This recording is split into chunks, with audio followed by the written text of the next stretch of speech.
তো এটাই তো হবে। দেখুনি প্রথম কি আচরণটা হয়েছে এখানে আমার সঙ্গে। হ্যাঁ একদম। বাড়ি কোথায়? সাউথ গঙ্গানগর। আমার বিধানসভার মধ্যে। আমি তোমার এমএলএ নাকি? হ্যাঁ ঠিক আছে করুন। কে কে এসেছিল? শুক্রবার যোগা দিবসের অনুষ্ঠানে এসে ধর্মনগর ডিগ্রি কলেজের পুরাতন দালান বাড়ির বর্তমান পরিস্থিতি জানতে পেরে চক্ষু চড়ক গাছ বিধায়কের। এদিন বেলা 1:30টায় বাগবাসা যুব মোর্চার কার্যকর্তাদের নিয়ে ডিগ্রি কলেজের ভারপ্রাপ্ত অধ্যক্ষ গৌতম দাসের সাথে দেখা করার পর অধ্যক্ষকে সঙ্গে নিয়ে ডিগ্রি কলেজের বর্তমান ও পুরাতন দালান বাড়ি পরিদর্শন করে এর খোঁজ নিলেন বিধায়ক যাদবলাল নাথ। এই বিষয়ে বিধায়ক জানিয়েছেন, কলেজের পুরাতন দালান বাড়িতে অসামাজিক কাজ হচ্ছে, চারদিকে ছড়িয়ে ছিটিয়ে রয়েছে মদের খালি বোতল সহ নেশা করার অন্যান্য পরিত্যক্ত সামগ্রী।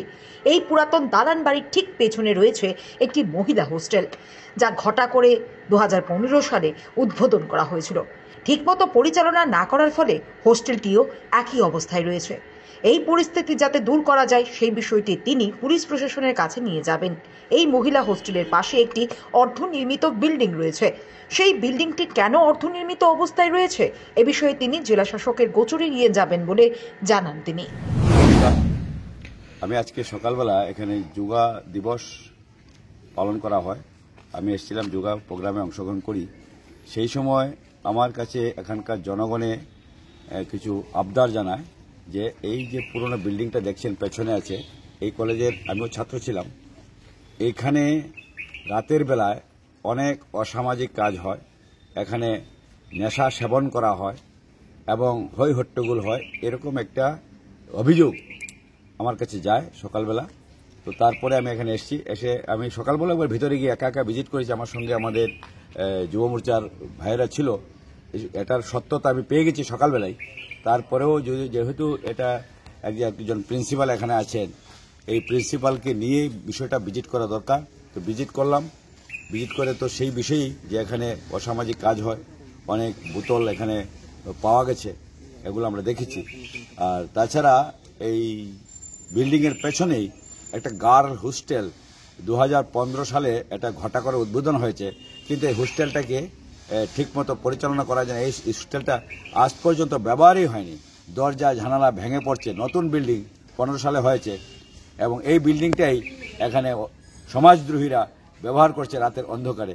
তো এটা যেন দূর হয়, পুলিশ প্রশাসনের গোচরে এই বিষয়টা আমি নিয়ে যাব। এবং তার পাশেই এই হোস্টেলের আরেকটা অর্ধনির্মিত বিল্ডিং আছে। এই অর্ধনির্মিত বিল্ডিংটা কেন আজকে এতদিন যাবৎ অর্ধনির্মিত অবস্থায় আছে সেটাও ইনকোয়ারি করার বিষয়। আমি এটা ডিএম সাহেবের নজরে নিয়ে যাব। আমি এখন পরামর্শ দিয়েছি আমাদের প্রিন্সিপাল সাহেবকে যে এখানে যে পুরনো বিল্ডিংটা আছে, এটা যে কোনো সময় বড় ধরনের কোনো অ্যাক্সিডেন্ট এখানে ঘটে যেতে পারে। গরু বাছুর এখানে অবাধে ঢুকছে, যদি বিল্ডিংটা ভেঙে পড়ে তাহলে গরু বাছুরের প্রাণ নাশ হবে। অনেক সময় অনেক মানুষ যারা আসে তাদেরও সমস্যা হবে। এই বিল্ডিংটা যেন ভাঙা যায় তার জন্য ডিপার্টমেন্টাল পারমিশনের জন্য উনি আজকে লিখবেন, এই কাজগুলো যেন করানো যায়। তাছাড়া এই কলেজে কোনো বড় ক্যাম্পাস হল নেই, যে কোনো সাংস্কৃতিক অনুষ্ঠান করতে গেলে এত স্টুডেন্ট এখানে, আমরা যখন পড়তাম সেখানে 200-250 ছেলে মেয়েরা আমরা পড়াশোনা করতাম, আজকে 6000-এরও বেশি স্টুডেন্ট এখানে। তোরা একটা অবসর বিনোদন করবে, টিফিন আওয়ার্সে তারা প্রোগ্রাম করবে, তার জন্য কোনো ক্যাম্পাস হল নেই, সাংস্কৃতিক আঙ্গনা এখানে তৈরি করা যায় না। এই ক্যাম্পাস হল একটা যেন করা যায়, তার ব্যাপারেও একটা চিঠি উনি উনার হায়ার অথরিটির কাছে লিখবে এবং সর্বতভাবে এই কলেজকে একজন প্রাক্তন ছাত্র হিসেবে, বিধায়ক হিসেবে নয়, এই কলেজের একজন প্রাক্তন ছাত্র হিসেবে এই কলেজের আগামী দিনের পথ চলা যেন আরও মসৃণ হয়, আরও ভালো কিছু এই কলেজকে উপহার দেওয়া যায়, আমার দিক থেকে সেই প্রতিশ্রুতি রইল। ধন্যবাদ।